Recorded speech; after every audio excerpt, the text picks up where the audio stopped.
Assalamualaikum warahmatullahi wabarakatuh.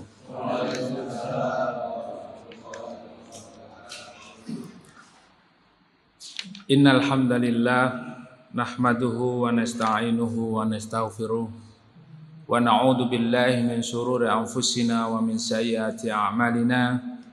May yahdihillahu fala mudilla lahu wa may yudlilhu fala hadiyalah.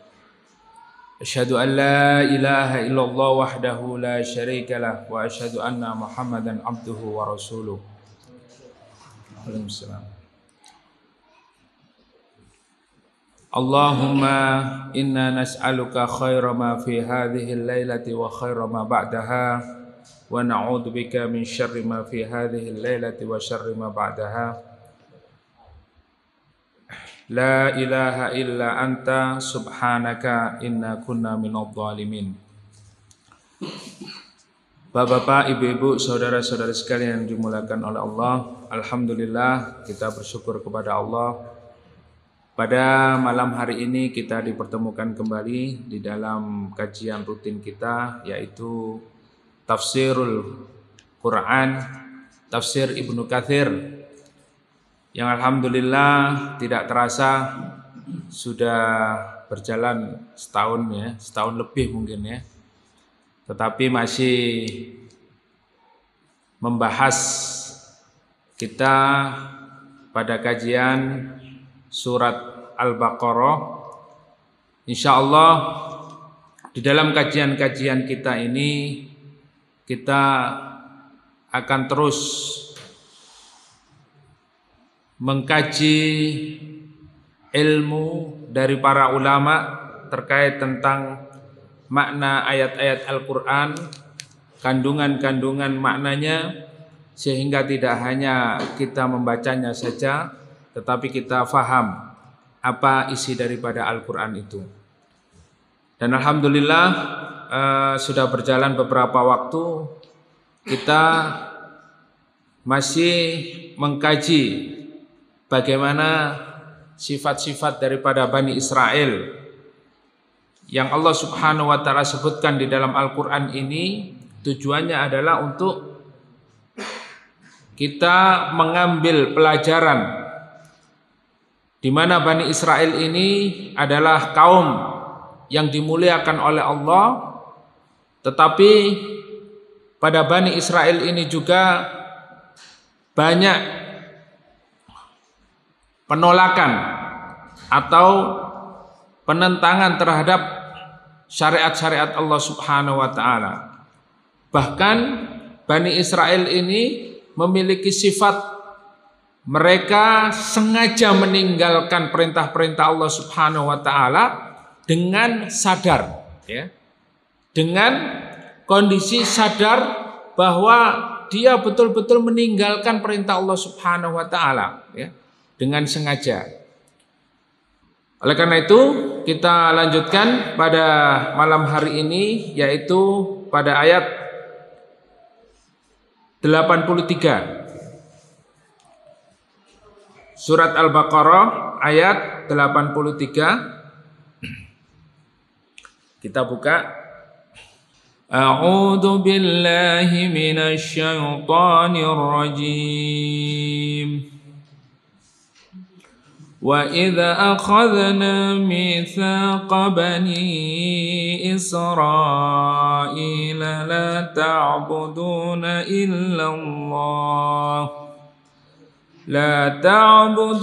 إِلَّا اللَّهَ وَبِالْوَالِدَيْنِ إِحْسَانًا وَذِي الْقُرْبَى وَالْيَتَامَى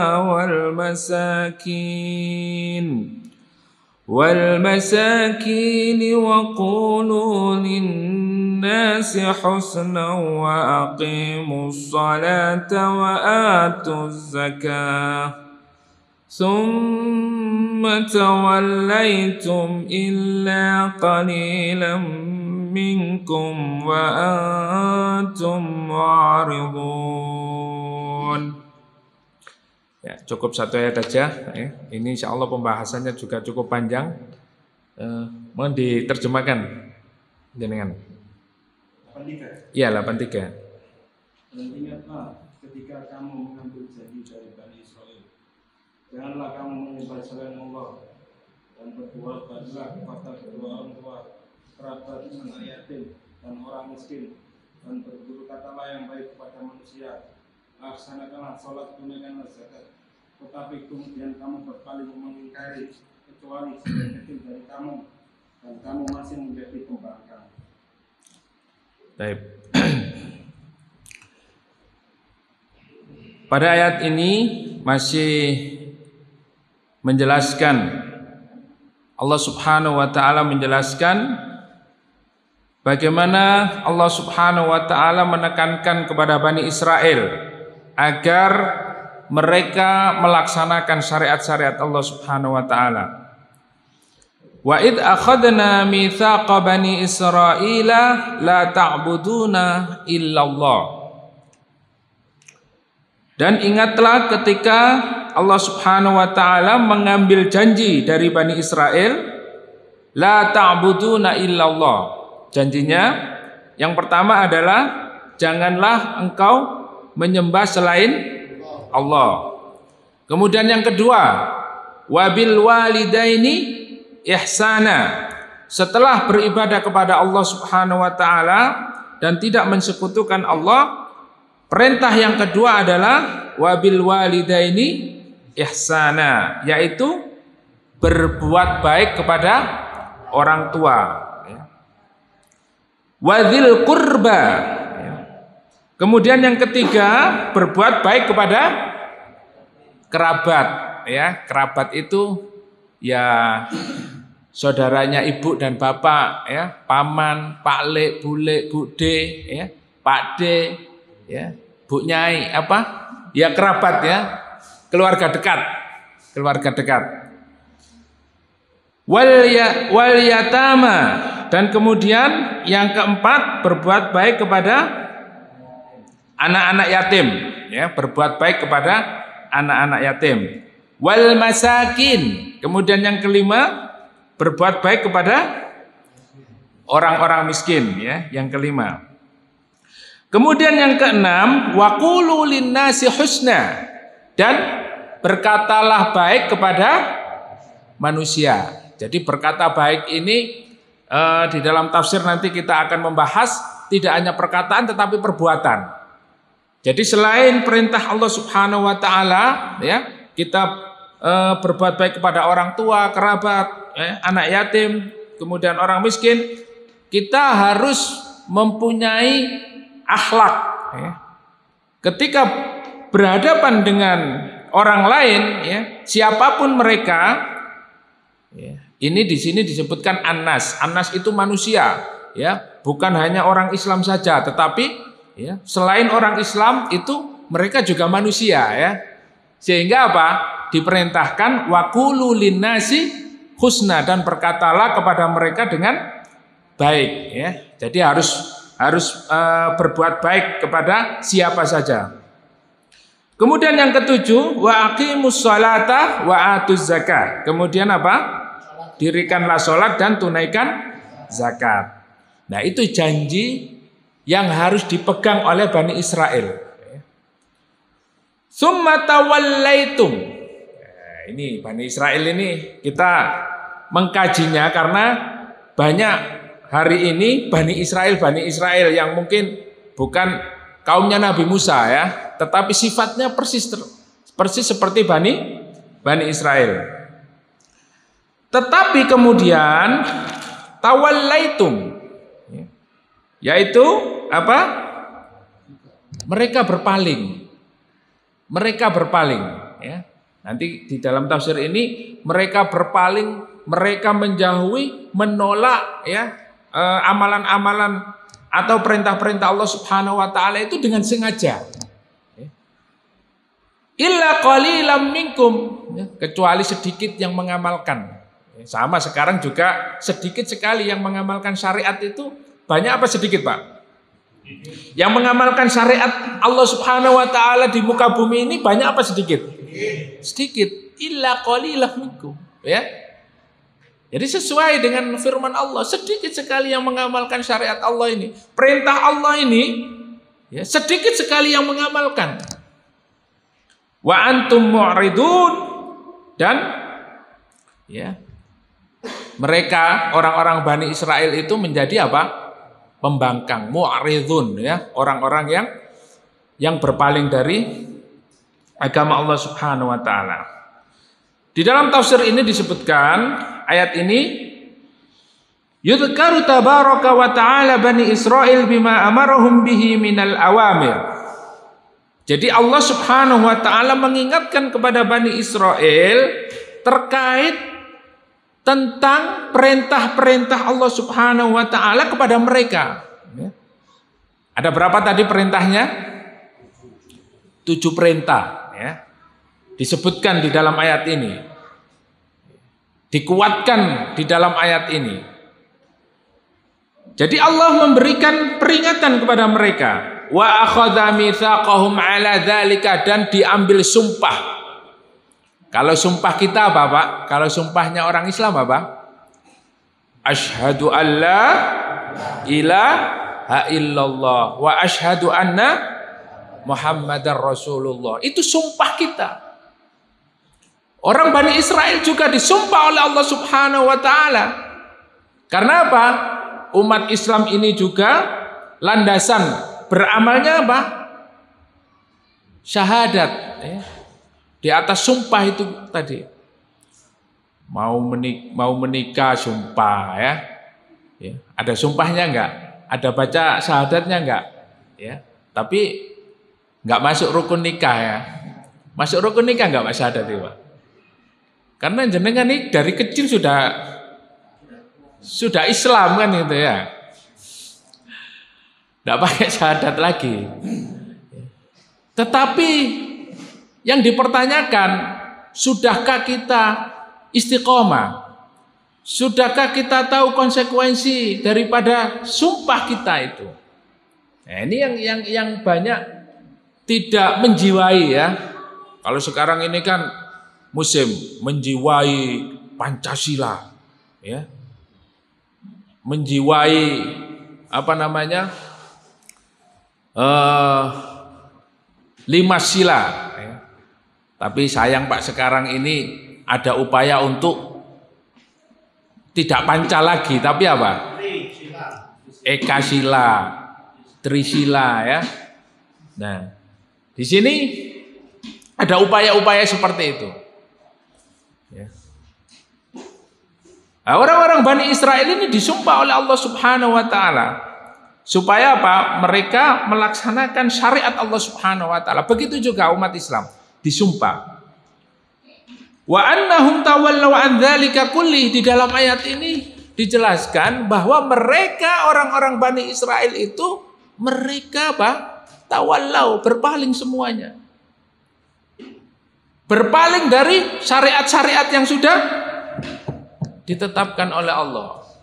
Ya. Hari ini juga begitu, Pak. Banyak orang itu yang apa? Yang mengabaikan syariat Allah. Bahkan tidak memahami perintah-perintah Allah Subhanahu wa taala ketika dia menjadi seorang muslim. Ya. Ada bahasa di dalam tulisan seorang ulama itu muslim genetik, ya. Muslim apa, Pak? Keturunan, ya. Kebanyakan muslimnya apa? Muslim keturunan. Sehingga apa? Sehingga dia tidak menjalankan syariat Allah Subhanahu wa taala dengan baik. Dia tidak memahami syariat-syariat Allah Subhanahu wa taala yang sudah diperintahkan kepada seorang muslim. Ya, yang penting syahadat sudah. Ada yang tidak sholat, ya. Ada yang tidak menunaikan zakat. Bahkan di bulan Ramadan ada yang tidak puasa. Padahal di dalam hadis Al-Arba'in Imam An-Nawawi itu dikatakan Rasulullah bersabda, buniyal Islamu ala, nggak ada yang hafal, Pak. Waduh, ini pokok ini, Pak.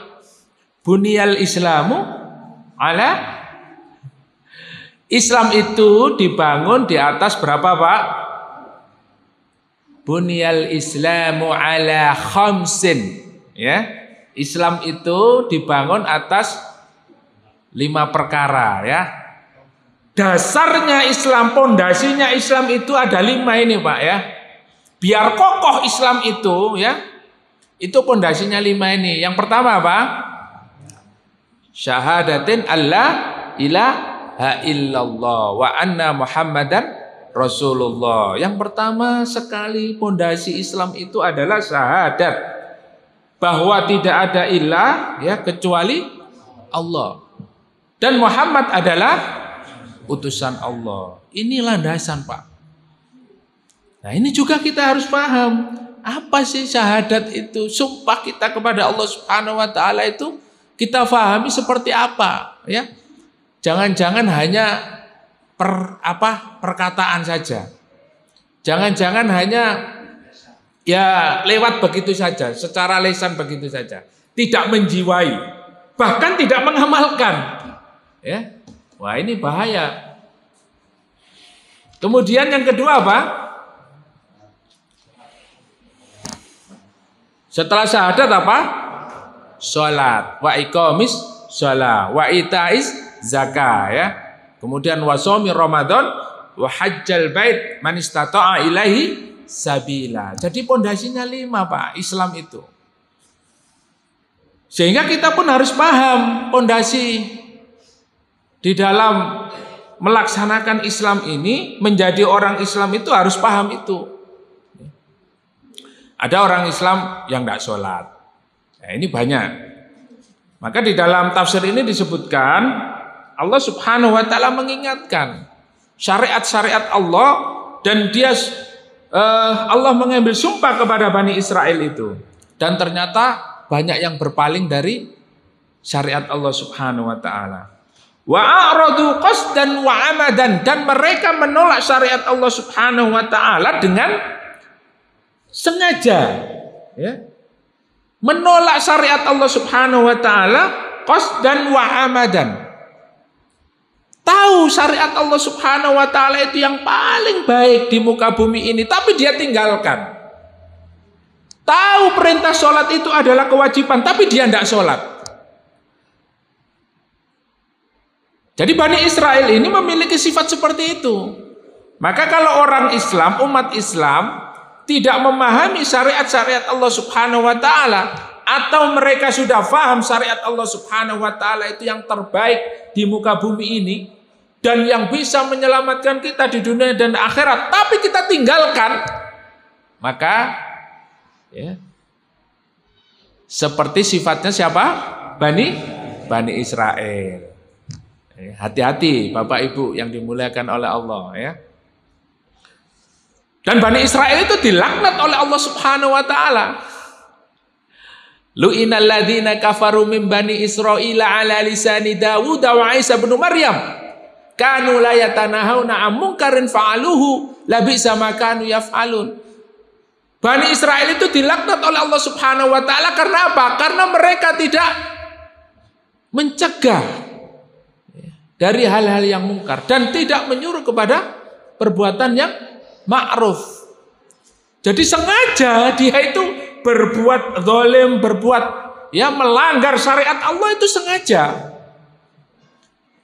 Kira-kira kinten-kinten wonten apa mboten sakniki tiyang Islam nggih sengaja meninggalkan syariat Allah, sengaja meninggalkan aturan Allah. Kira-kira ada apa? Tidak. Perlu disebutkan apa mboten? Boten nggih. Nggih niku jenengan PR jenengan ya. Banyak itu apa? 1 2 3 4 sampai berapa ya? Itu dikalkulasi sendiri ya. Yang jelas di dalam ayat ini disebutkan oleh Allah Subhanahu wa taala syariat-syariat yang telah diperintahkan, tetapi Bani Israel tidak melaksanakannya, bahkan sengaja meninggalkannya. Wahum ya'rifuna wa yadhkuruna, ya. Di dalam tafsir ini jelas disebutkan mereka mengetahui dan mereka betul-betul tahu apa yang diperintahkan oleh Allah di dalam kitabnya. Begitu juga umat Islam hari ini tahu di dalam Al-Quran itu diperintahkan oleh Allah Subhanahu wa Ta'ala untuk senantiasa berpegang teguh kepada syariatnya. Tetapi apa? Mereka mengingkarinya. Fa'amarahum ayya'buduhu wa la yushriku bihi syai'a wa bihadza amru jami'un khalqihi. Dan yang pertama yang diperintahkan oleh Allah kepada Bani Israel, dan di dalam ayat ini disebutkan apa? Amrun jami'a khalqihi, yaitu memerintahkan kepada seluruh makhluknya, seluruh ciptaan Allah Subhanahu wa Ta'ala, seluruh makhluknya, ayya'buduhu wa la yusyriku bihi syai'a, yaitu apa? Diperintahkan yang pertama tadi apa, Pak? La ta'buduna illallah. Janganlah engkau menyembah, beribadah kecuali kepada Allah Subhanahu wa Ta'ala, dan ini perintah kepada seluruh makhluknya. Walidza khalaqahum, dan untuk itulah Allah Subhanahu wa Ta'ala menciptakan kita. Untuk itulah Allah Subhanahu wa Ta'ala menciptakan kita, yaitu untuk beribadah kepada Allah. Saya sering menyampaikan, Pak, makna ibadah ya di kajian kita, terutama di Masjid Dzikrullah ini. Nah, mungkin kalau jenengan tidak menanyakan, saya yang tanya ya. Apa makna ibadah niku? Mahiyal ibadah. Sering saya sampaikan di sini ya. Saya itu kadang-kadang saya potong ya, tidak saya sampaikan karena seringnya saya nyampaikan ya, jadi sudah paham gitu ya. Nah, sekarang saya tanya, apa itu ibadah? Ibadah ini ya, adalah salah satu perintah Allah Subhanahu wa Ta'ala kepada seluruh makhluknya. Nah, sekarang saya tanya, apa itu ibadah? Jenengan ibadah itu loh, maknanya apa? Apa nyembah, ngoten mawon ya? Atau bagaimana? Makna ibadah itu apa? Ada yang tahu?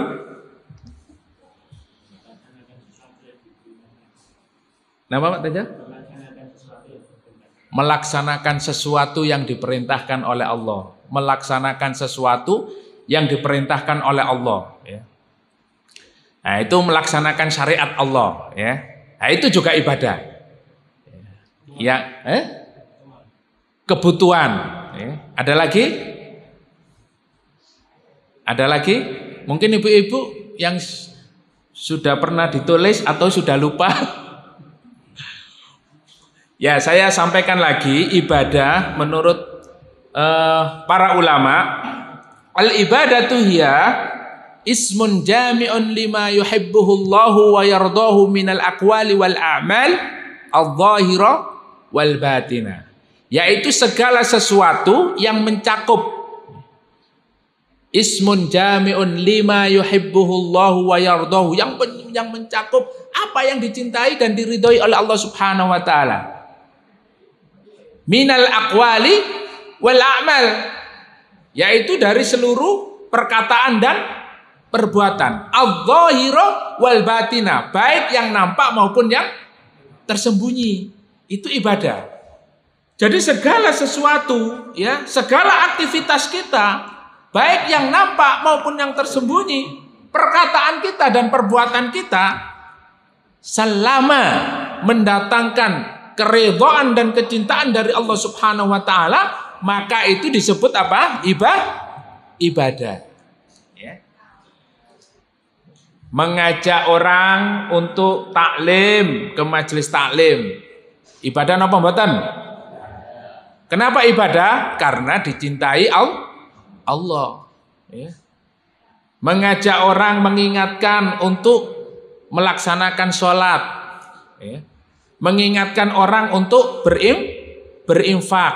Mengajak orang untuk berinfak. Mengajak orang untuk berkorban. Nah, besok ini sudah Dzulqa'dah ya. Sebentar lagi Dzulhijjah. Diingatkan ya. Waduh Ustaz, kebutuhannya banyak sekali ini ya. Kondisi seperti ini seret. Nah, tapi terus kita mengajak untuk berkorban ya. Bagaimana kita menumbuhkan kecintaan kita kepada Allah Subhanahu wa taala. Berkorban ya, dengan harta dan jiwa kita.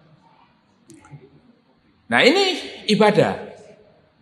Maka perintah yang diberikan oleh Allah Subhanahu wa taala kepada Bani Israel dan juga ini adalah amrun jami'un, perintah kepada seluruh makhluknya adalah la ta'budu illallah. Janganlah kita beribadah kecuali kepada Allah Subhanahu wa taala.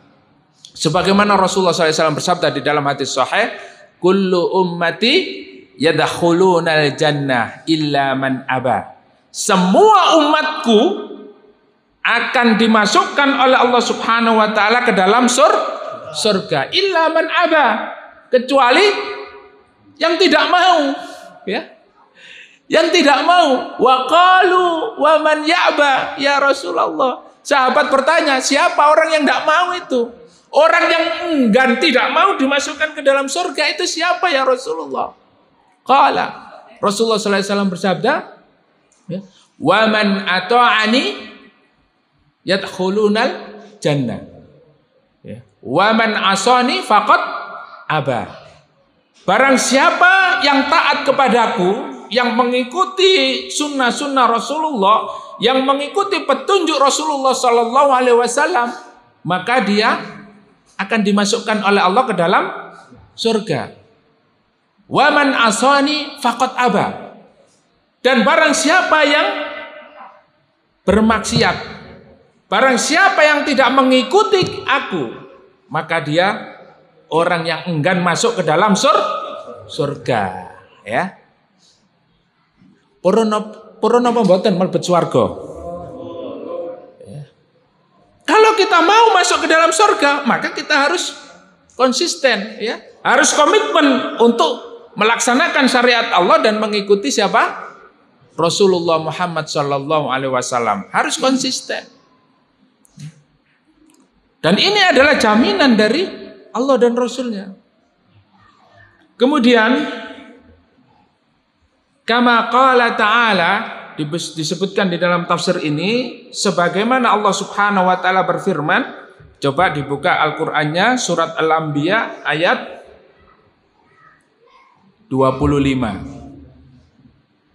Surat Al-Anbiya itu surat yang keberapa? Ihda wa Ishrun. Surat yang keberapa? 21. Ayat yang ke 25.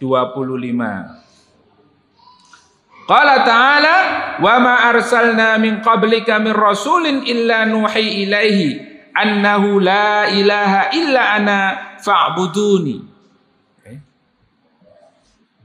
Coba diterjemahkan Pak Abu. Dan kami tidak mengutus seorang rasul pun sebelum engkau Muhammad, melainkan kami wahyukan kepadanya bahwa tidak ada Tuhan yang berhak disembah selain aku, maka sembahlah. Jelas Pak? Jelas? Kira-kira jelas? Allah Subhanahu wa taala berfirman di dalam ayat ini, wa ma arsalnaka min qablika mir rasulin. Tidaklah aku utus ya umat-umat sebelum kalian illa min rasulin, kecuali di antara mereka itu sudah ada rasul di tengah-tengah mereka. Sudah ada rasul di tengah-tengah mereka. Apa yang disampaikan oleh rasul, apa yang disampaikan oleh utusan Allah Subhanahu wa taala di tengah-tengah mereka, apa yang dikatakan, ya? Mereka mengajak kepada apa? Mereka menyampaikan dan mengajak umatnya untuk apa? Untuk mengakui la illa nuhi ilaihi annahu la ilaha illa ana fa'budni, supaya mereka memahamkan kepada umat-umat itu la ilaha illa ana, tidak ada ilah, tidak ada ilah, tidak ada yang diibadahi kecuali Ana. Siapa ana? Allah Subhanahu wa taala. Ini Allah langsung, Pak. Fa'budni. Maka beribadalah kepada aku, kepada Allah. Nah, sekarang ini ada orang yang mempertanyakan, mana Allah itu mana?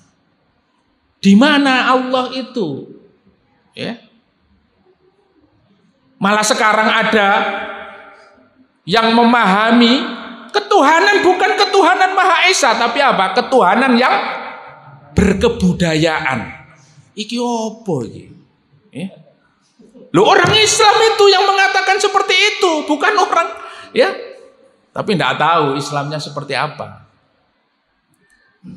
Sudah ada ketuhanan yang Maha Esa, bahwa landasan negara ini adalah ketuhanan yang Maha Esa. Allahu Ahad, Allahus Samad, lam yalid wa lam yulad wa lam yakul lahu kufuwan ahad.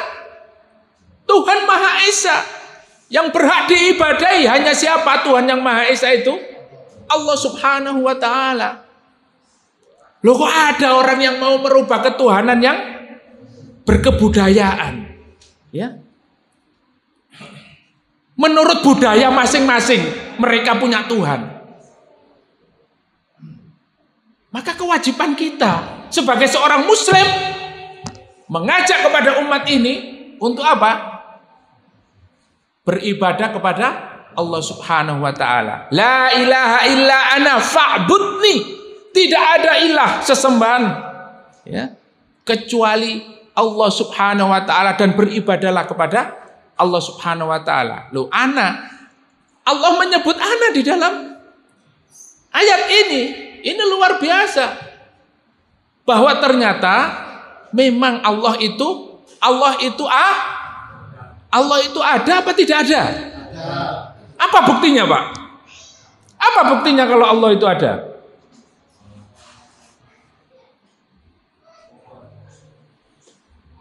Jenengan percaya ada surga?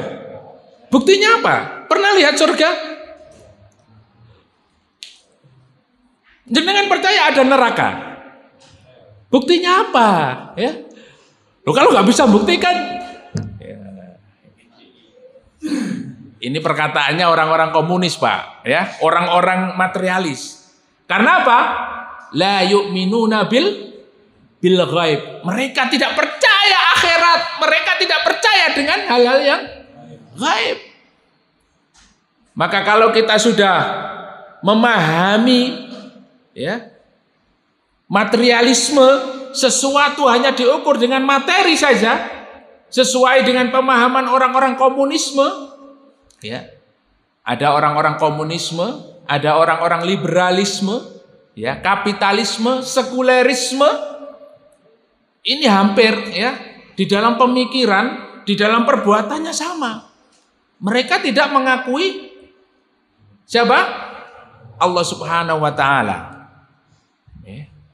Mereka tidak mengakui Allah Subhanahu wa taala. Dan mereka juga tidak mengakui la haula wala quwwata illa billah.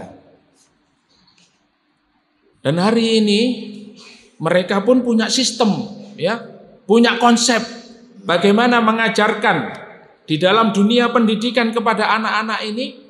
Keberhasilan itu diukur dengan apa? Materi.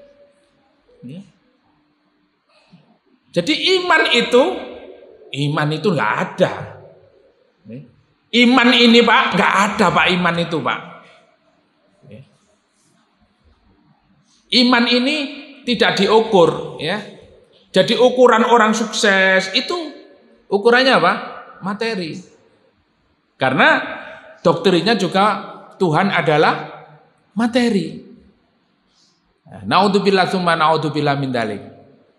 Maka orang-orang hari ini banyak yang dijauhkan dari Allah Subhanahu wa taala. Mereka tidak mengenal Allah Subhanahu wa taala, padahal tujuan diutusnya rasul-rasul dari dulu sampai hari ini yaitu untuk beribadah kepada Allah. Coba di dalam tafsir ini juga dikuatkan lagi, wa qala ta'ala, di dalam surat An-Nahl, Pak, dibuka surat 30. Surat An-Nahl Ya, An-Nahl surat keberapa? 16 ayat 36. Walaqad ba'atsna fi kulli ummatin rasulan an i'budullaha wajtanibut taghut. Ya. Sudah? Antum coba baca artinya. Dan sesungguhnya kami telah mengutus Rasul pada tiap-tiap umat untuk menyerukan sembahlah Allah saja dan gaulah tunduk. Ya. Ini dakwahnya Pak, para Rasul dari zamannya Nabi Nuh alaihissalam hatta sampai kepada Rasulullah Muhammad sallallahu alaihi wasallam sampai hari ini. Kenapa? Karena al-ulama warathatul anbiya. Ulama-ulama ya yang mereka mengikuti Rasulullah, mengikuti Nabi Muhammad sallallahu alaihi wasallam itu akan sama seruannya. Apa seruannya? Apa ajakannya kepada umat ini? Ani abudullaha wajtanibut taghut, yaitu sembahlah Allah, beribadahlah hanya kepada Allah dan jauhi taghut. Mboten percaya? Dilihat ayatnya. Ya, dilihat ayatnya, ini jelas sekali.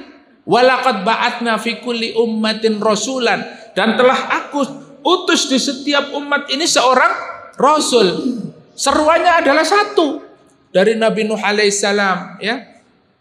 Kemudian Nabi Ibrahim dan keturunan-keturunan sampai Rasulullah Muhammad SAW. Maka hari ini pun kita harus sama. Kita menyerukan kepada umat ini agar beribadah hanya kepada Allah Subhanahu wa taala. Sehingga kalau ada orang yang merubah ya, keyakinan kita bahwa Allah, bahwa Tuhan ya, tidak esa. Allah ya, Tuhan berkebudayaan dan lain sebagainya, kita wajib menolaknya. Ya. Kenapa? Karena Allah lah ya, Allahu Ahad ya. Allah adalah satu-satunya Tuhan yang diibadai. Tidak ada ibadah ya kecuali hanya kepada Allah Subhanahu wa taala. Bapak Ibu yang dimuliakan Allah Subhanahu wa taala, kemudian coba kita mengingat-ingat kembali makna sumpah kita, yaitu sebagaimana Allah mengambil sumpah kepada Bani Israel, kita juga sudah melakukan sumpah kepada Allah Subhanahu wa taala. Apa sumpah kita? Asyhadu alla ilaha illallah wa asyhadu anna Muhammadan Rasulullah. Asyhadu alla ilaha illallah. Aku bersaksi bahwasanya tidak ada ilah kecuali Allah. Nah, makna ilah ini, Pak, ya. Ini harus kita pahami sehingga kita meresapi, kita menjiwai. Jangan hanya meresapi dan menjiwai Pancasila saja, Pak. Karena Pancasila tidak menjamin kita masuk surga. Yang menjamin masuk surga apa? La ilaha illallah. Ya. Man qala la ilaha illallah dakhalal jannah. Ya. Barang siapa yang perkataannya dan akhir perkataannya la ilaha illallah, maka Allah menjamin masuk surga.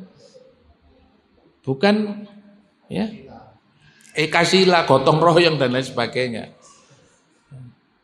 Oleh karena itu kita mencoba memaknai la ilaha illallah. La ilaha illallah yang pertama, makna la ilaha illallah, la ilaha illallah itu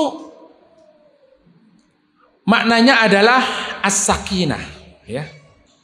Tidak ada yang membuat kita tenang, tentram di dalam hidup kita ini kecuali Allah Subhanahu wa taala. Jadi kalau kita sudah bersumpah tidak ada ilah, berarti tidak ada yang membuat tenang di dalam hidup kita ini kecuali Allah Subhanahu wa taala. Jadi tidak ada khawatir. Ya.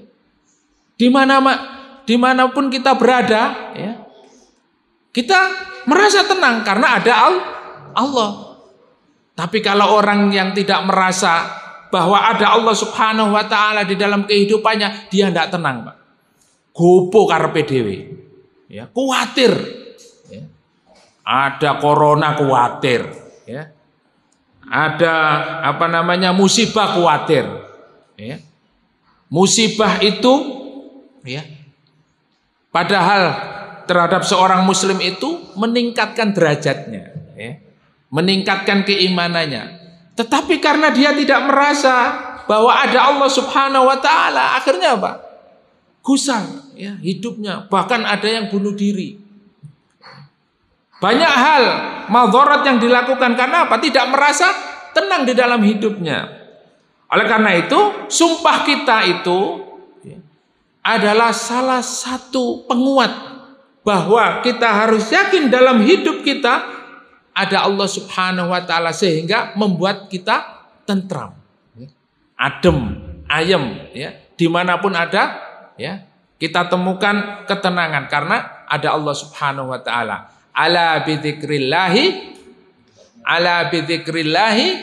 tatsma'innul qulub. Hanya dengan berzikir kepada Allah, mengingat Allah Subhanahu wa taala, hati kita menjadi tenang, hati kita menjadi tentram, ya. Maka zikir ini harus kita lazimi, Pak. Ya, zikir, ya, terutama apa? Terutama jaminan Allah Subhanahu wa taala, jaminan Rasulullah, ya. Kalau kita membaca Sayyidul Istighfar di pagi hari ketika kita meninggal di siang hari, maka dijamin oleh Allah masuk ke dalam surga. Kalau kita membaca Sayyidul Istighfar di sore hari dan meninggal di malam hari, maka kita dijamin oleh Allah masuk ke dalam surga. Hafal napa mboten Sayyidul Istighfar? Lupa? Oh, masih ingat nggih? Nggih. Monggo zikir Sayyidul Istighfar. Allahumma anta rabbi la ilaha illa anta khalaqtani wa ana abduka wa ana ala ahdika wa wa'dika mastata'tu wa a'udzu bika min syarri ma sana'tu wa abu'u laka bi ni'matika alayya wa abu'u bi dzambi faghfirli fa innahu la yaghfiru dzunuba illa anta. Ya. Wis niku mawon Pak Bu dicekel, ya. Mboten gadah napa-napa. Niku mawon dicekel Sayyidul Istighfar. Jaminane napa? Swarga. Ya. Wis mboten usah bingung-bingung. Wong dijamin oleh Allah masuk surga dengan apa? Melazimi Sayyidul Istighfar. Ya. Bingung golek swarga, ya. Padahal ada yang paling mudah. Nah, masalahnya kadang-kadang kita ini apa? Lupa ndak baca Sayyidul Istighfar di pagi hari, ba'da subuh atau ba'da asar sudah lupa. Nah, itu yang pertama. Jadi membuat kita tenang. La ilaha illallah, tidak ada ilah kecuali Allah. Artinya apa? Tidak ada yang membuat tenang, tentram dalam hidup kita ini kecuali Allah Subhanahu wa taala, ya. Coba dibuka di dalam surat Al-A'raf ayat 138. Monggo dibuka sarang-sarang. Wajawazna bi bani Israil al-bahra fa'tu ala qaumin yakufuna ala asnamin lahum qalu ya Musa ij'al lana ilahan kama lahum aliha qala innakum qaumun tajhalun. Ya. Ini sebetulnya Bani Israel ini juga banyak diceritakan oleh Allah di dalam surat Al-A'raf, ya, surat Al-A'raf. Coba dibaca. Mana yang sudah? Antum. Yang paling cepat, ya. Dan kami selamatkan Bani Israel menyeberang laut itu, bagian utara dari Laut Merah. Ketika mereka sampai kepada suatu kaum yang tetap menyembah berhala, mereka Bani Israel berkata, wahai Musa, buatlah untuk kami sebuah Tuhan berhala sebagaimana mereka mempunyai beberapa Tuhan berhala.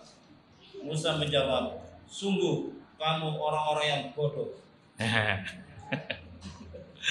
Bapak Ibu bisa mengkaji ayat ini, ya, secara mendalam di dalam surat Al-A'raf, mungkin baca tafsirnya atau penjelasan dari para ulama. Dulu sudah pernah kita bahas ya sedikit ya. Jadi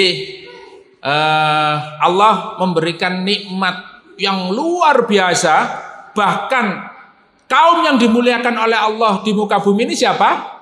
Bani Israel. Dan diberikan kenikmatan yang luar biasa. Di antara nikmatnya yang sudah kita bahas di dalam tafsir itu, di antara nikmat yang diberikan oleh Allah kepada Bani Israel itu apa? Bebas dari Fir'aun. Ya. Kenapa? Karena Fir'aun sudah ditenggelamkan oleh Allah ke dalam laut. Wah, itu luar biasa nikmatnya. Kalau sudah ada penguasa tirani yang kejam, yang zalim terus ditumbangkan oleh Allah, itu Masya Allah ya.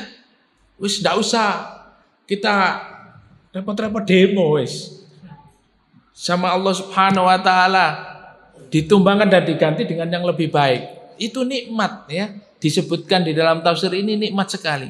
Tetapi orang-orang Bani Israel ternyata mereka itu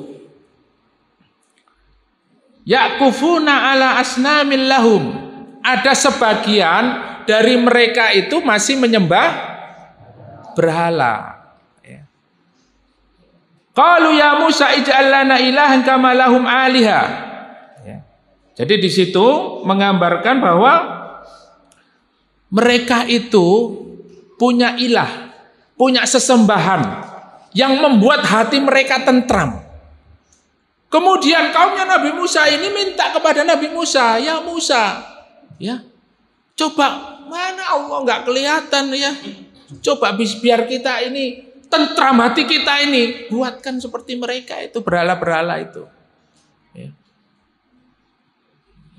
Mereka menyembah berhala, ngasih sesajen, ya, beribadah di situ, tentram. Lah kita ini apa ini, ya?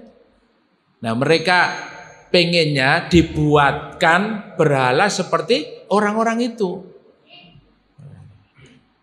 Padahal hanya kepada Allah Subhanahu wa taala alaihi tawakkalna. Hanya kepadanya kita bertawakal kepada Allah dan juga kita minta pertolongan. Dan itu adalah konsekuensi dari apa yang kita ucapkan setiap hari. Iyyaka na'budu wa iyyaka nasta'in. Hanya kepadamu kami beribadah dan hanya kepadamu kami minta pertolongan. Lah kenapa kok masih nggak percaya? Lah nopo sik mboten tenang atine niku? Kenapa harus mencari berhala lagi? Ya. Kenapa harus mencari sandaran selain Allah? Ya. Dagangan sepi, wis sepi kabeh corona, ya.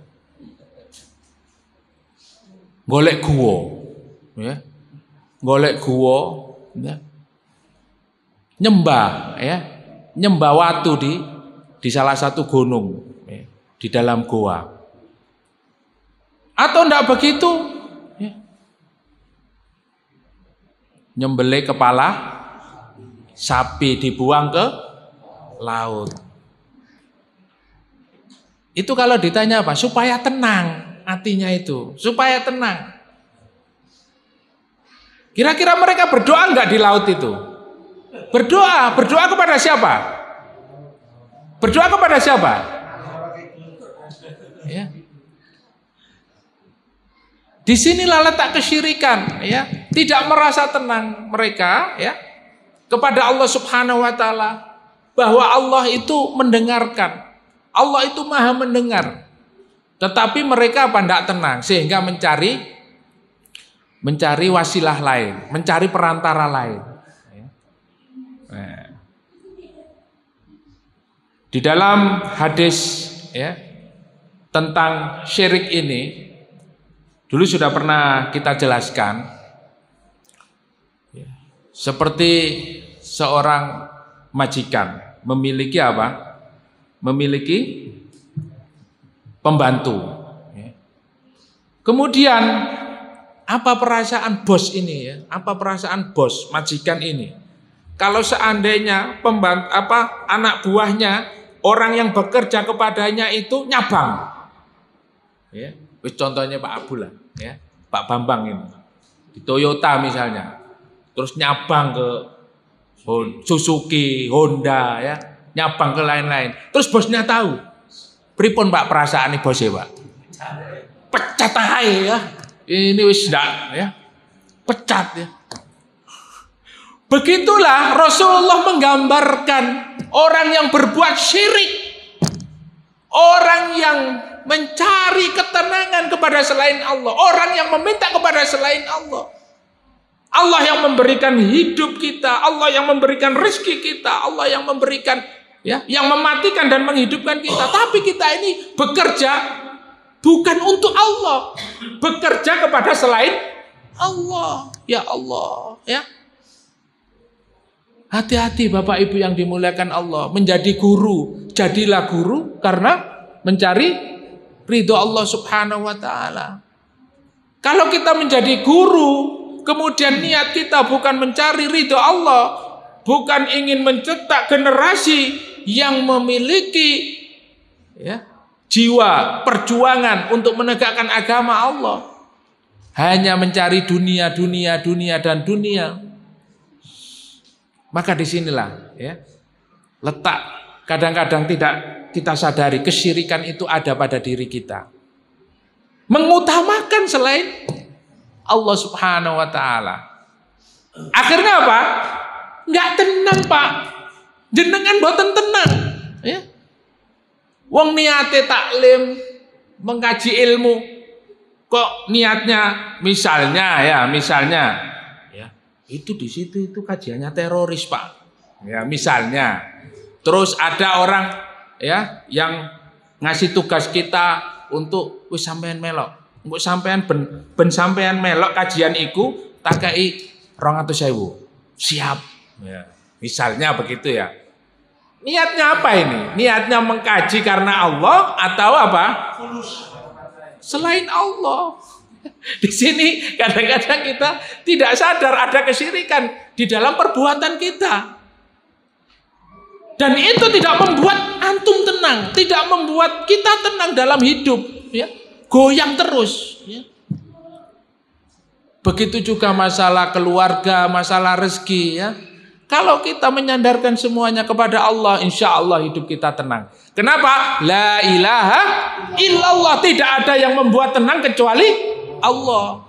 Makanya berkeluarga, membangun keluarga sakinah mawaddah warahmah apabila landasannya adalah syariat Islam. Kalau mencari membangun keluarga landasannya, ya, karena kecantikan, karena harta, semuanya itu akan hilang. Semuanya itu akan sirna. Tetapi kalau landasannya karena Allah Subhanahu wa taala, maka akan mendatangkan sakinah mawaddah warahmah. Nah, ini maknanya. Itu menjiwai, meresapi makna la ilaha illallah, ya. Nah, ini. Kemudian juga la ilaha illallah itu bermakna apa? An-nasr, perlindungan. Ya. Tidak ada yang melindungi kita kecuali Allah Subhanahu wa taala. La ilaha illallah, tidak ada yang melindungi kita kecuali Allah. Nah, biasa kita baca, ya, atau kita baca, saudara-saudara kita baca surat Yasin, wattakhadhu min dunillahi ilahal la'allahum yunsurun, ya. Surat Yasin ayat 74. Mereka orang-orang kafir itu mengambil sesembahan, mengambil ilah selain Allah Subhanahu wa taala. Apa tujuannya? Mereka mengambil ilah, menjadikan ilah sesembahan selain Allah. Apa tujuannya?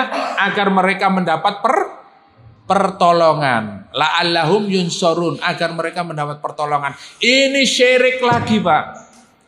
Syirik yang luar biasa, dan ini tidak dipedulikan oleh Bani Israel. Ya, justru Bani Israel minta kepada Nabi Musa supaya dibuatkan patung, dibuatkan berhala.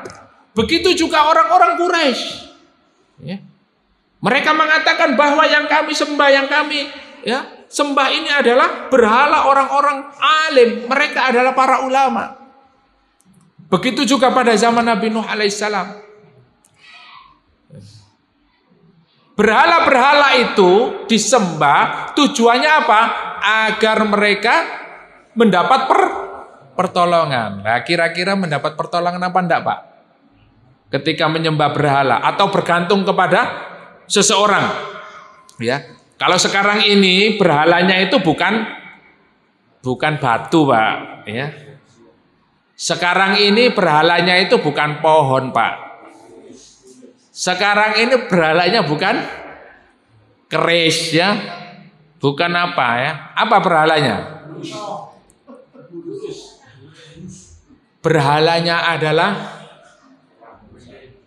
pemimpin, ya.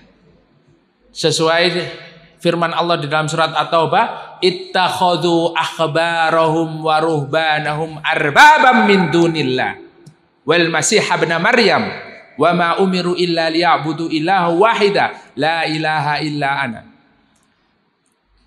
Bahwa mereka mengambil pemimpin-pemimpin, rahib-rahib, mengambil ulama-ulamanya itu sebagai ilah.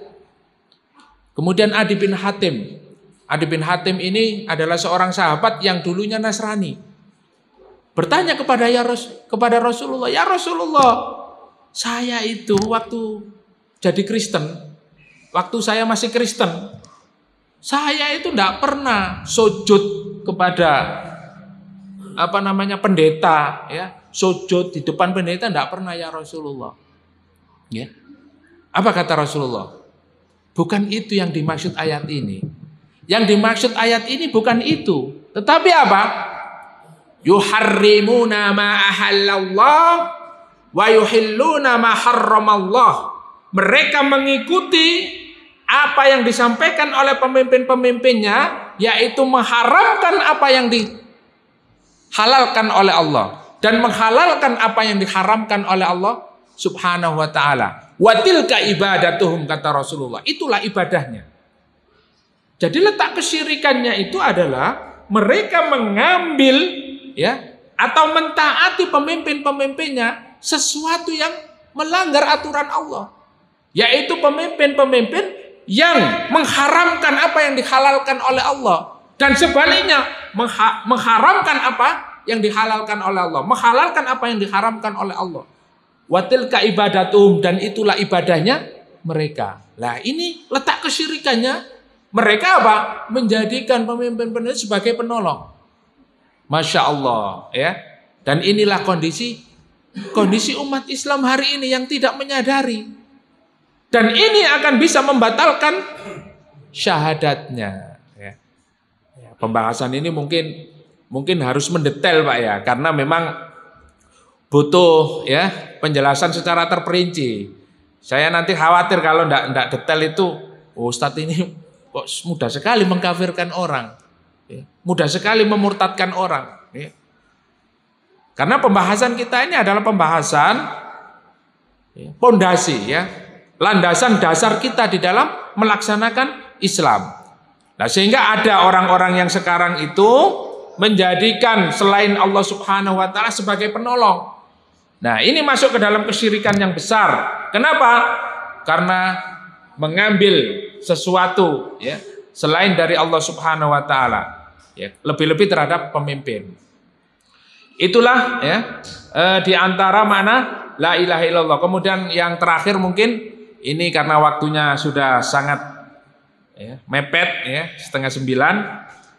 Asyauq, ya. La ilaha illallah itu adalah kita akan merasa rindu, ya, akan selalu rindu kepada Allah Subhanahu wa ta'ala. Tidak ada yang menjadikan kerinduan kita di dunia dan di akhirat kelak kecuali bertemu dengan siapa? Allah Subhanahu wa ta'ala. Ibnu Qayyim mengatakan kenikmatan yang paling besar yang dirasakan oleh seorang mukmin adalah apa? Kenikmatan bertemu dan melihat siapa? Dan melihat wajah Allah. Tidak ada yang melihat wajah Allah, Pak. Tetapi kita hanya tahu ada nama Allah Subhanahu wa ta'ala. Allah yang menciptakan, menghidupkan dan mematikan. Betapa rindunya kita. Kira-kira pengen enggak, Mbak? Pengen enggak kita melihat Allah Subhanahu wa ta'ala? Pengen enggak kita ketemu dengan kekasih kita? Pengen enggak? Ya. Jangankan Allah, ya. Kalau kita senang dengan seseorang saja, ya, enggak ketemu suwe, ya, kangen. Kangen apa mboten? Kangen, apalagi orang yang kita cintai, betul-betul kita cintai, ya. Rindunya setengah mati, ya, bahasanya begitu ya, Pak. Rindu setengah mati, ya. Nah, apalagi kerinduan kita kepada Allah Subhanahu wa ta'ala dan juga kepada kekasih kita Rasulullah Muhammad sallallahu alaihi wasallam, ya. Tidak pernah kita berjumpa, tetapi di dalam hati kita, di dalam kehidupan kita mengikuti semua petunjuk dari Allah dan Rasulnya. Betapa tidak kita rindu kepada Allah dan Rasulnya, Masya Allah, ya.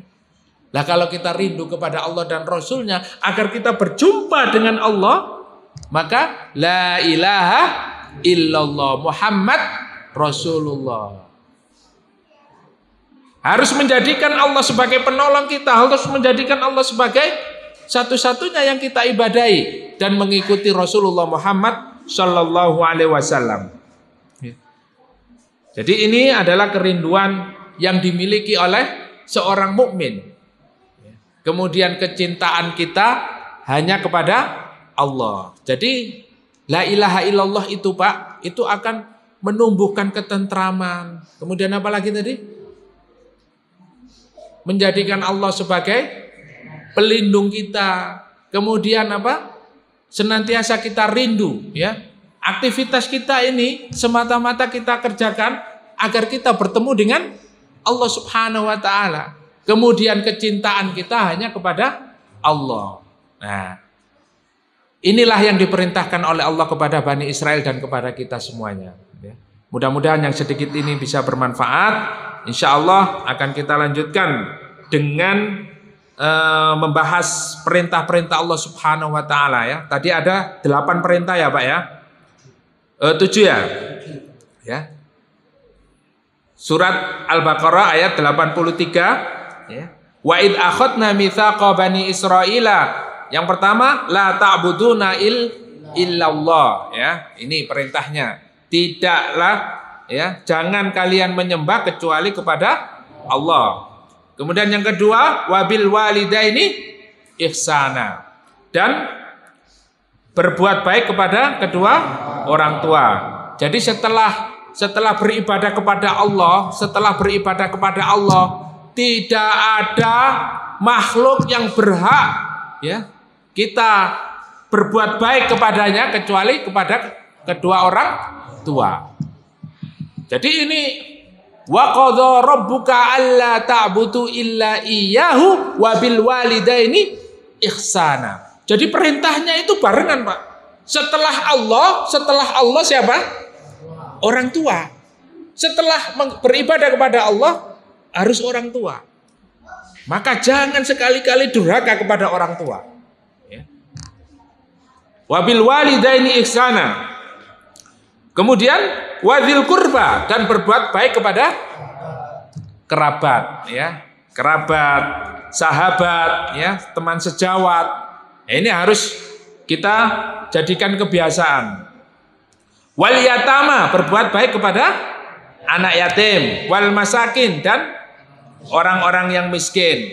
Wa qulu linnasi husna, dan berkata kepada manusia dengan perkataan yang baik, yang sopan, ya, yang sopan santun kepada siapa saja, ya.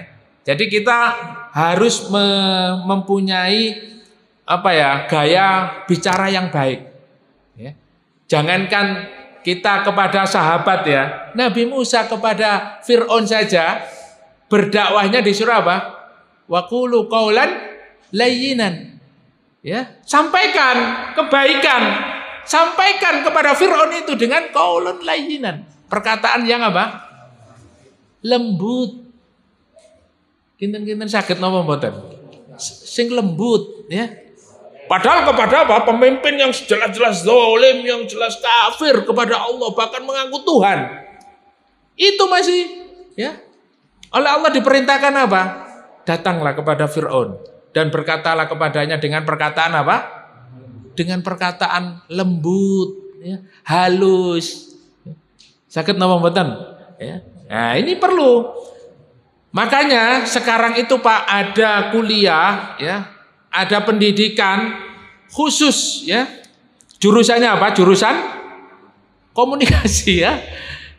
Ada ya bagaimana ya mengkomunikasikan sesuatu ya. Supaya apa? Supaya memang dalam menggapai sesuatu ya, targetnya itu tercapai ya. Ada kayak macam sales. Gaya bicaranya lain ya. Juga seorang dai, apalagi kita semuanya ini adalah dai. Ya. Menyeru kepada agama Allah Subhanahu wa taala. Wa aqimus sholata wa atuz zakah ya.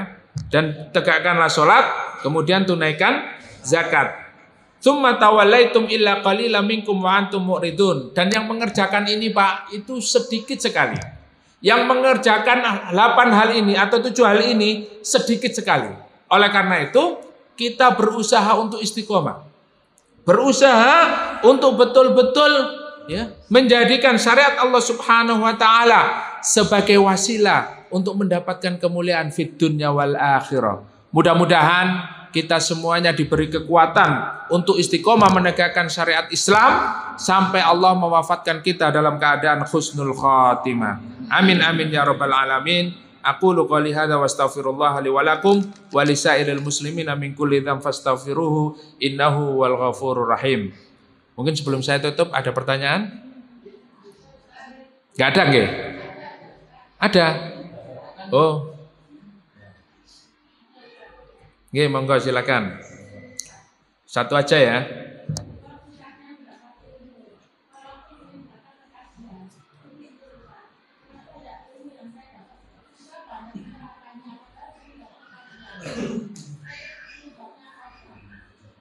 Ya. Oh, sering datang kajian tapi sulit mendapatkan ilmu. Ya. Susah menerapkannya. Nggih, thayyib. Suatu hari Imam Syafi'i itu didatangi oleh muridnya. Ya. Kemudian melaporkan terkait tentang sulitnya menghafal, sulitnya mendapat ilmu, dan sulitnya menerapkan ilmu. Apa yang dikatakan? Fa'arsyadani ila tarkil ma'asi. Simple. Ya, simple. Jawabannya ya, sederhana. Apa jawabannya? Beliau menasihati agar meninggalkan maksiat. Ya. Jadi salah satu sebab kita sulitnya mendapat ilmu, sulit belajar dan sulit menerapkan ilmu itu karena kita banyak maksiat. Ya, niku jawaban sangat simpel sekali. Karena memang maksiat ini adalah penyebab utama kita terhalang dari kebaikan. Ya. Terhalangnya kebaikan seseorang itu karena perbuatan maksiat. Bahkan Sa'ad bin Abi Waqqas, ya, pertemuan yang lalu sudah saya sampaikan ya. Sa'ad bin Abi Waqqas itu ketika menghadapi pasukan Persia, ya, bahasanya itu superpower dunia saat itu. Kekuatan ya yang tidak mungkin dilawan oleh kekuatan seperti orang Arab yang baru punya apa? Ya, punya kekuatan di Madinah, pusatnya di Madinah. Orang Arab ini biasanya kok sekarang nyerang Persia, jumlahnya pun sedikit. Ketika itu Umar ibnu Khattab memerintahkan, memilih Sa'ad bin Abi Waqqas untuk memimpin menghadapi orang-orang Persia. Apa yang dinasihatkan kepada Umar kepada Sa'ad bin Abi Waqqas radhiyallahu anhuma? Ya. Yang dinasihatkan adalah satu, supaya bertakwa kepada Allah Subhanahu wa taala. Yang kedua, agar pasukannya, agar engkau dan pasukanmu, ya ini suratnya panjang sekali, agar engkau dan pasukanmu tidak melakukan maksiat. Karena kalau kalian melakukan kemaksiatan, maka kalian akan dikalahkan oleh mereka yang berbuat maksiat dan memiliki jumlah yang besar. Tetapi kalau kalian menghindari maksiat, maka kalian akan dimenangkan oleh Allah Subhanahu wa taala karena ketaatan kalian kepada Allah Subhanahu wa taala. Akhirnya betul apa yang dilakukan oleh pasukan Sa'ad bin Abi Waqqas. Tidak menang-menang ini ya, bingung di dalam menghadapi kekuatan Persia. Ternyata ada satu sunnah yang ditinggalkan oleh kaum muslimin, yaitu bersiwak. Ya, kebiasaan bersiwak. Kenapa? Rasulullah bersabda, "Laula an asyqa ala ummati la amartuhum bisiwak." Kalau seandainya tidak memberatkan umatku, maka aku akan memerintahkan umatku untuk melakukan siwak, ya. Padahal sunnah ditinggalkan oleh sahabat. Dan itu menghambat kemenangan umat Islam. Bayangkan hari ini Bapak Ibu yang dimuliakan oleh Allah, kemaksiatan yang sudah ada di sekitar kita ini berapa banyak? Ya. Sudah kita tinggalkan yang wajib, tidak melaksanakan yang sunnah, bahkan kemaksiatan, ya, kita banyak melakukannya. Na'udzubillah tsumma na'udzubillah min dzalik. Masihkah kita mengharapkan pertolongan Allah? Kira-kira pertolongan Allah datang atau tidak diberikan kepada kita? Na'udzubillah tsumma na'udzubillah min dzalik. Jadi kemaksiatan ini adalah salah satu sebab pertama tidak diturunkan pertolongan Allah Subhanahu wa taala kepada kita. Terkait dengan thalabul ilmi jelas sekali, ya. Dan itu perkataan yang masyhur. Supaya apa? Supaya para murid atau orang-orang yang menuntut ilmu itu menghindari maksiat. Ibnu Qayyim mengatakan maksiat itu akan menghitamkan hati, ya. Maksiat satu setitik, ya. Dua titik, tiga titik, terus titik sampai hitam, ya. Kalau sudah hitam, hati menjadi apa? Menjadi keras, ya. Dinasihati orang tidak mau, ya, baperan, ya. Dinasihati orang itu apa? Baperan, ya. Mudah marah, ya. Tersinggungan. Kenapa? Banyak maksiatnya. Hatinya menjadi keras. Bahkan Ibnu Qayyim, ya, sampai ada membagi hati itu setelah menjadi keras apa? Bisa mati. Hatinya mati. Kalau sudah mati itu hatinya orang kafir.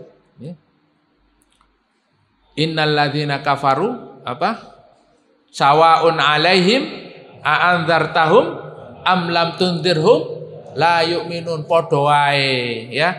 Dikasih peringatan, enggak dikasih peringatan, sama saja hatinya apa? Tertutup. Ya, ini kalau sudah tingkatannya hati itu mati, menjadi kafir, tidak lagi menerima kebenaran. Nah, kalau hati kita ini mungkin masih dalam tahapan hati yang apa? Yang marit, ya, hati yang sakit. Hati sakit itu ya kadang-kadang semangat, ya kadang-kadang sembuh, ya. Tholabul ilminya, ngajinya kenceng, ya. Terus sholat tahajudnya, ibadahnya, infaknya banyak, ya. Tapi kalau lagi sakit, ya, tidak sembuh. Ya, nah. Jadi Ibu, ya, itu mungkin salah satu sebab kenapa kita sulit mendapatkan ilmu, ya. Nah, ini oleh karena itu di dalam menghindari maksiat ini juga banyak sekali, ya, apa yang disampaikan oleh Rasulullah SAW. Juga di dalam Al-Quran itu senantiasa kita bersegera untuk apa? Bertaubat. Fatubu ilallahi taubatan nasuha. Asa rabbukum, ya, agar supaya Allah mengampuni dosa-dosa kita. Kemudian menjaga sholat 5 waktu, dari sholat 5 waktu ke sholat 5 waktu yang lain itu menggugurkan dosa. Dari Jumat ke Jumat yang satunya itu juga menggugurkan dosa. Dari puasa sampai puasa berikutnya menggugurkan dosa. Ya.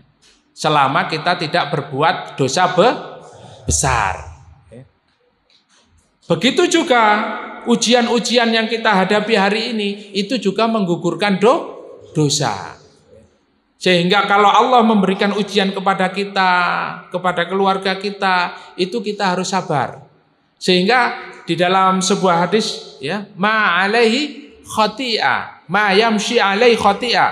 Allah akan selalu menguji kita sampai Allah berkeinginan kita ini berjalan di atas muka bumi ini tanpa kesalahan sedikit pun. Jadi Allah itu sangat sayang kepada kita. Kalau Allah murka kepada kita, misalnya sedikit berbuat maksiat kemudian kita langsung diazab oleh Allah dengan azab yang keras. Naudzubillah tsumma naudzubillah min dzalik. Bisa kita bayangkan, ya. Dan itu dialami oleh orang-orang yang berbuat maksiat, yang sehari-harinya bermaksiat tanpa meminta ampun kepada Allah.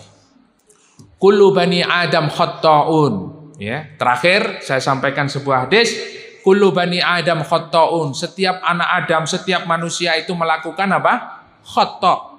Melakukan apa? Kesalahan. Wa khairul khatta'in at-tawwabin, dan sebaik-baik orang yang melakukan kesalahan itu adalah orang yang bertaubat, ya. Innallaha yuhibbut tawwabina wa yuhibbul mutatahhirin. Sungguh Allah Subhanahu wa taala mencintai orang-orang yang bertaubat dan mensucikan dirinya, ya. Maka sayyidul istighfar kembali lagi kita amalkan. Karena dengan sayyidul istighfar itu zikir yang akan bisa menghapuskan dosa-dosa kita, dan juga Allah Subhanahu wa taala akan menjamin kita akan dimasukkan ke dalam surganya. Inilah salah satu amalan ya, yang mungkin kalau kita sulit ya melakukan amalan-amalan besar, sudah kita coba lazimi sayyidul istighfar. Ya. Kenapa disebut sayyidul istighfar? Karena ini adalah tuannya istighfar-istighfar yang lain itu. Ya. Tuannya pokoknya. Sehingga dalam melaksanakan sayyidul istighfar ini kita mendapat jaminan oleh Allah surga. Oleh karena itu, Bapak Ibu yang dimuliakan oleh Allah, tidak bosan-bosannya saya mengingatkan kepada diri saya sendiri, khususnya dan kepada Bapak Ibu untuk melazimi sayyidul istighfar. Mudah-mudahan dengan sayyidul istighfar Allah mengampuni dosa-dosa kita. Kita juga berharap agar ilmu yang kita pelajari menjadi ilmu jariyah, ilmu yang selalu bermanfaat hingga kita meninggal dunia. Ilmu yang kita pelajari ini akan menyelamatkan kita di alam kubur. Ya. Jadi ini bukan main-main. Ilmu yang kita pelajari, ilmu dunia, ilmu agama ini adalah menjadi bagian amal jariyah. Ya. Menjadi amal jariyah. Sedekah jariyah yang paling baik adalah ilmu yang bermanfaat untuk diri kita, untuk orang lain. Sehingga mudah-mudahan dengan ilmu-ilmu yang kita pelajari hari ini akan dicatat oleh Allah sebagai amal jariyah dan akan bisa menyelamatkan fid dunya wal akhirah. Amin amin ya rabbal alamin. Mari kita tutup dengan doa kafaratul majlis. Subhanakallahumma wa bihamdika asyhadu an la ilaha illa anta astaghfiruka wa atubu ilaik. Assalamualaikum warahmatullahi wabarakatuh.